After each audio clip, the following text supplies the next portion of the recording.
आप जानते हैं भारत की सबसे छोटी उम्र की आईपीएस अफसर कौन है? मोमोज के बारे में ऐसा फैक्ट बताऊंगा जिसे जानने के बाद आप मोमोज खाने से पहले 10 बार सोचेंगे। और चूहों पर किया गया एक ऐसा एक्सपेरिमेंट जिससे आपको लाइफ की बहुत बड़ी सीख मिलेगी। जानेंगे वीडियो के लास्ट में।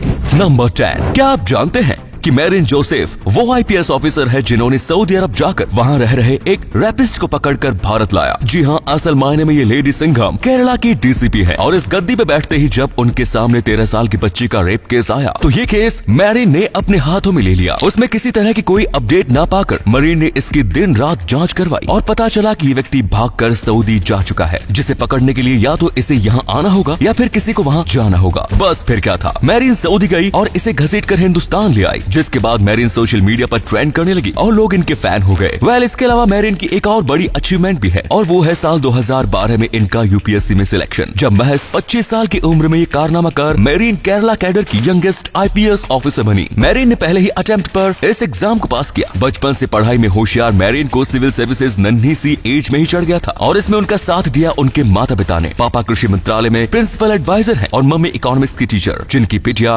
रानी केरला की यंगेस्ट आईपीएस ऑफिसर है। नंबर 9, मोमोज आजकल लोगों को काफी ज्यादा पसंद आते हैं। ज्यादातर लोग मोमोज मार्केट से लेते हैं तो वहीं कुछ लोग मोमोज घर पर बनाते हैं। पर आज हम आपको मोमोज के बारे में एक ऐसा फैक्ट बताने जा रहे हैं जिसे अगर आपने ध्यान से सुना तो आपकी जान बच जाएगी। घर पर बनने वाले मोमोज का कलर हल्का पीला होता है, वहीं मार्केट वाले मोमोज बिल्कुल सफेद होते हैं। ऐसा इसलिए होता है क्योंकि घर वाले मोमोज फ्रेश बने होते हैं, वहीं मार्केट वाले मोमोज को कई दिन पहले बनाया जाता है और उन्हें फ्रेश रखने के लिए बेंजोइल पेरोक्साइड से ब्लीच किया जाता है, जो टेस्टी तो लगते हैं पर आपको काफी ज्यादा नुकसान पहुंचाते हैं। नंबर 8, खिड़कियां घर को एक खूबसूरत लुक देती हैं, पर अगर आपसे कहा जाए कि आपको आपके घर में मौजूद हर खिड़की पर टैक्स देना पड़ेगा तो आप क्या कहेंगे? जाहिर सी बात है आप मना करेंगे। आखिर घर में खिड़की रखने के लिए कौन टैक्स भरता है? पर ऐसा हो चुका है। 1696 में इंग्लैंड के विलियम थर्ड ने विंडो टैक्स की शुरुआत की थी, जिसमें लोगों को अपने घरों में खिड़की रखने के लिए टैक्स भरना पड़ता था। जो जितनी ज्यादा खिड़कियां रखता था उसे उतना ज्यादा टैक्स भरना पड़ता था। पर 1851 में इस टैक्स को हटा दिया गया क्योंकि घरों में खिड़कियां कम होने की वजह से लोगों की हेल्थ पर असर पड़ रहा था। नंबर 7, चाइना टेक्नोलॉजी के मामले में काफी आगे है। चाहे चाइना का सामान ज्यादा चले ना चले, पर चाइना के टेक्नोलॉजिकल फील्ड में डेवलपमेंट काफी तेज रहा। हाल ही में चाइना की मशहूर गेमिंग कंपनी के गेम्स और बिली ने अपने फेमस गेम प्रिंसेस कनेक्ट रीडाइव की पहली एनिवर्सरी सेलिब्रेट की। इस दौरान चाइना के शंघाई में 1500 ड्रोन्स द्वारा आसमान में गेम के फेमस कैरेक्टर्स बनाए गए और आखिर में एक बड़ा सा QR कोड आसमान में देखने को मिला, जिसे स्कैन करके लाखों लोगों ने गेम का एक्सेस लिया।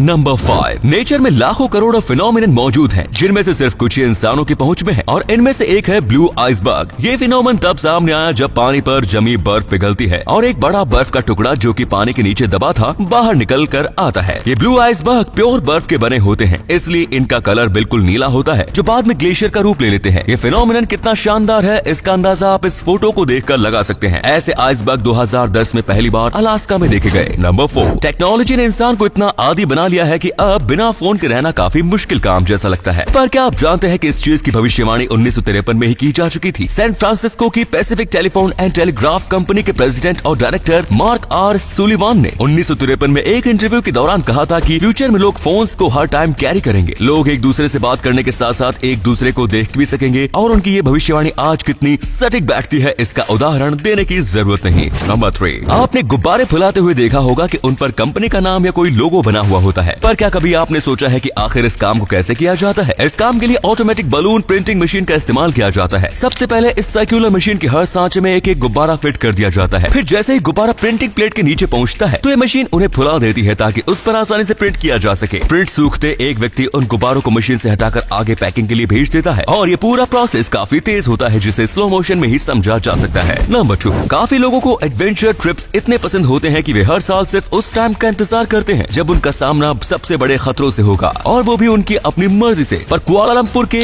इन दो व्यक्तियों ने कुछ ऐसा किया कि सुनकर आपके भी होश उड़ जाएंगे। एनजी इनवो और ONG बून टेक नाम के दो व्यक्ति कुआलालंपुर से हैदराबाद आए तेलंगाना की हेरिटेज जेल म्यूजियम में रहने। तेलंगाना प्रिजन डिपार्टमेंट एक यूनिक जेल टूरिज्म प्रोग्राम चलाते हैं जिसे फील्ड जेल के नाम से जाना जाता है। इस प्रोग्राम में लोगों को 24 घंटे के लिए संगारेड्डी जेल में रखा जाता है। ये जेल 220 साल पुरानी है जिसे 1796 में बनाया गया था। इस जेल में रहने के दौरान लोगों को आराम जेलों जैसा एक्सपीरियंस दिया जाता है। और यही एक्सपीरियंस करने आए थे ये दो व्यक्ति जो 500 रुपए देकर पूरे 2 घंटे इस जेल में रहे। मतलब एडवेंचर के लिए कुछ भी करेंगे। एंड द लास्ट नंबर 1, कहते हैं ना कि हार हो या जीत, हमें जीतने की उम्मीद नहीं छोड़नी चाहिए। और वो क्यों, इस फैक्ट को इस फैक्ट में बताए गए होप एक्सपेरिमेंट से समझ सकते हैं। साल 1950 में हार्वर्ड यूनिवर्सिटी के DR कर्ट रिचर्टर ने एक एक्सपेरिमेंट किया। कर्ट ने एक चूहे को पानी में डुबो दिया, ये चेक करने के लिए वो कितनी देर तक अपनी जान बचाने के लिए पानी में तैर सकता है। लेकिन इससे पहले कि वो डूबकर मर जाता, 15 मिनट में ही कर्ट ने उसे बाहर निकाल लिया और कुछ देर बाद आराम करने के लिए उसे छोड़ दिया। जब चूहा पूरी तरह से रिलैक्स हो गया तो कर्ट ने उसे फिर से पानी में डाल दिया और ये पाया कि जो चूहा पिछले बार पानी में जाते ही छटपटा रहा था, वो इस बार आराम से पानी में तैर रहा है। 15 मिनट बीते, फिर 1 घंटा और देखते ही देखते कई घंटे और बीत गए। चूहा नहीं मरा बल्कि 60 घंटों तक तैरता रहा, इस उम्मीद में कि जिस तरह पहली बार उसकी जान बचाई गई उसी तरह इस बार भी बचाई जाएगी। और इस उम्मीद में वो मेहनत करता रहा। दोस्तों फैक्ट अच्छा लगा तो लाइक कीजिए। अगर आपको ये वीडियो अच्छा लगा तो आप अपने दोस्तों के साथ इसे शेयर जरूर करें। इससे हमें मोटिवेशन मिलता है और भी अच्छी वीडियोस लगातार बनाते रहने के लिए। अपने 5 मिनट देने के लिए बहुत बहुत धन्यवाद। ऐसे ही वीडियोस देखते रहने के लिए सीक्रेट इंडियन टीवी को अभी फॉलो करें। धन्यवाद।